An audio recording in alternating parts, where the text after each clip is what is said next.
Seja muito bem-vindo à aula de História do professor Dalton. E aí, vamos aprender juntos?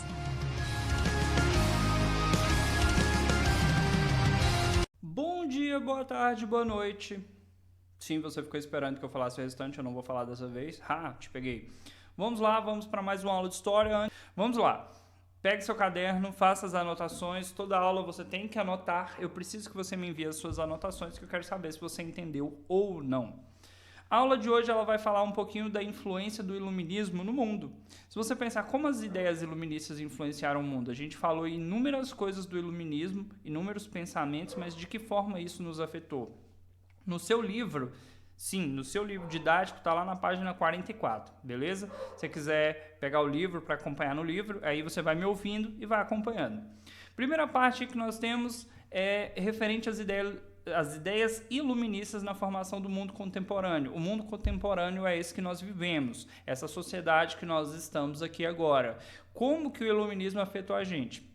Ele diz o seguinte no texto: o pensamento ocidental foi em grande parte formado com base nas ideias dos pensadores iluministas do século XVIII, ou seja, de 1700 até 1800 para cá, esses pensadores iluministas acabaram formando os conceitos que nós utilizamos hoje, no nosso dia a dia, seja na parte da ciência, da economia, da política, do campo social. Foram ideias criadas aí há 300 anos atrás. Não vamos usar a palavra criadas, vamos pensar em ideias pensadas. Eles pensaram aquilo e trouxeram à tona para o restante da sociedade um pensamento que viria a ser utilizado pela sociedade contemporânea.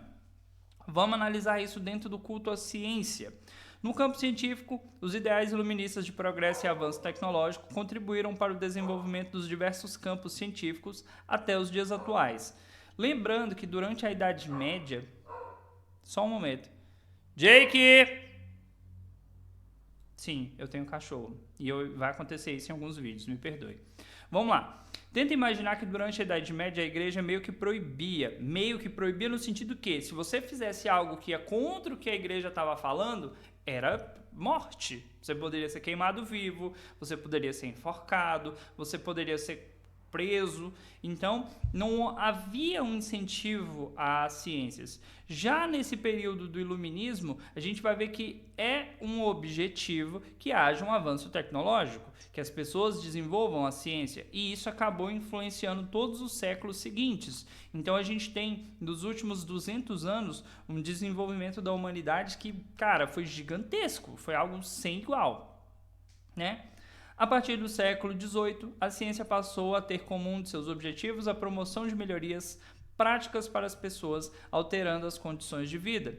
Muitos exemplos podem ser percebidos em nosso cotidiano, como carros, aviões, televisores, computadores, telefones celulares. Além disso, muitas descobertas científicas feitas a partir do século XVIII auxiliaram na cura de doenças e na produção de vacinas. Sim, a partir do momento que o homem passou a pensar, que o homem pensou de forma racional e praticou mais a ciência, a nossa vida melhorou. Melhorou na parte do transporte, como ele citou, carro, avião, navios com motores, né? Se você pensar na parte científica diretamente ligada à nossa saúde, a medicina foi muito desenvolvida, a questão do combate às doenças, a galera não vivia muito. Se você acha que hoje tá feio e você tá aí, meu Deus, eu preciso de uma vacina, eu preciso ir pra rua, eu preciso ver meus amigos. Uma doença como essa, há 200 anos atrás, teria matado já metade da população do mundo. Se hoje você tem aí no país milhares de mortos, se fosse há 200 anos atrás, seriam milhões. Então a gente entende que o avanço da ciência... E aí você fala, professor, mas não tem a vacina ainda, por que naquela época seria pior? Porque hoje a gente entende como a doença funciona.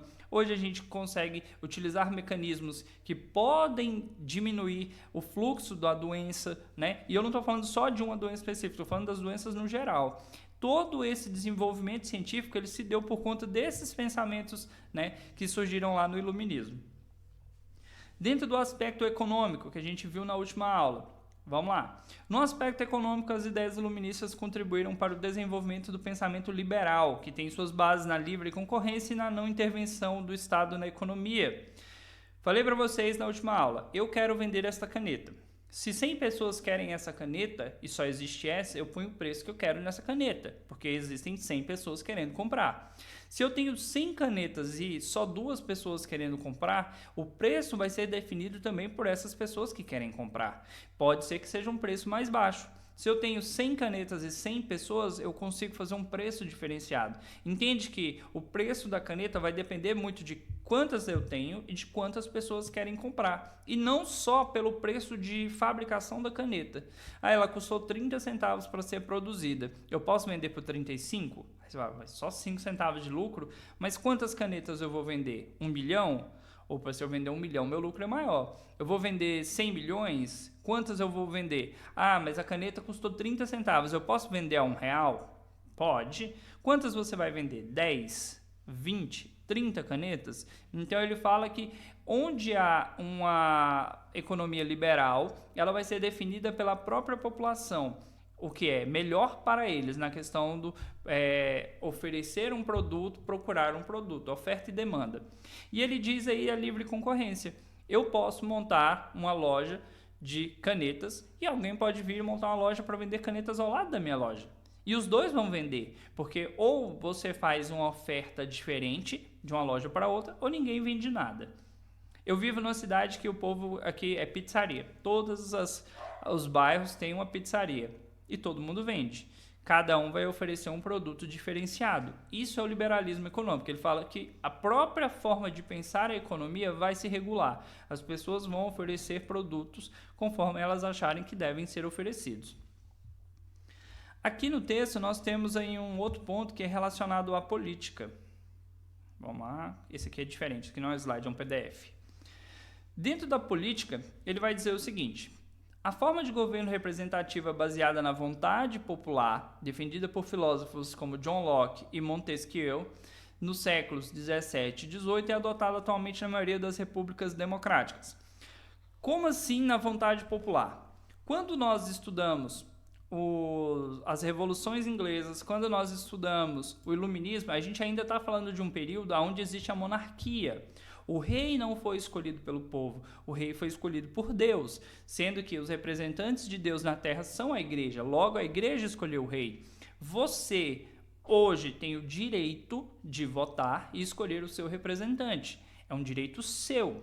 Fez 16 anos, tira seu título, participa do processo eleitoral. Vontade popular. Ah, eu não gosto do prefeito da minha cidade, eu não gosto do deputado, do senador, do governador, do presidente. Como essa pessoa foi eleita? Ela foi eleita pela maioria de votos do povo. O povo tem direito de escolher os seus representantes. Essa ideia foi defendida há 300 anos atrás. O Brasil só tem a prática, da república, do governo, onde é escolhido seus representantes de forma democrática há pouco mais de 100 anos. Então, assim, cada país, na sua época, no seu período, de uma forma ou de outra, acabou adotando esse sistema, que é o que é usado na maioria dos países do mundo, que é uma vontade popular. O povo escolhe o seu representante. Ah, mas tem país que ainda tem rei, tem rainha. Nesses países não existe esse sistema de vontade popular. Seguindo no texto. Nessas repúblicas, a representação é feita por governantes que são escolhidos pelos cidadãos por meio de voto. Foi o que eu citei para vocês. Além disso, a estruturação política dos estados democráticos, em sua maioria, é dividida em 3 poderes: executivo, legislativo e judiciário. Lembrando, executivo vai executar as leis. Ele vai, pegar uma coisa que já foi feita e falar, tem que ser feito assim, vamos agir dessa forma.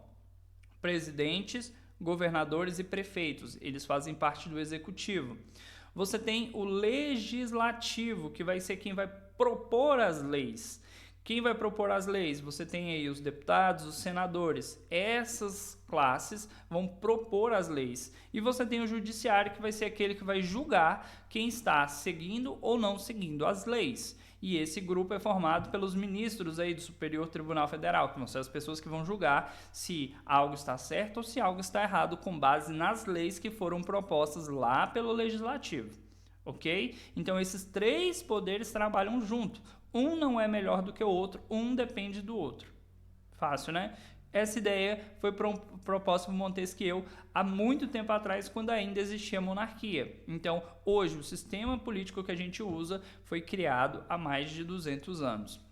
Para fechar o texto, pelas leis e pela divisão dos poderes, busca-se proteger os cidadãos contra o abuso de poder. Quem praticava abuso de poder? Tenta pensar aí, vamos.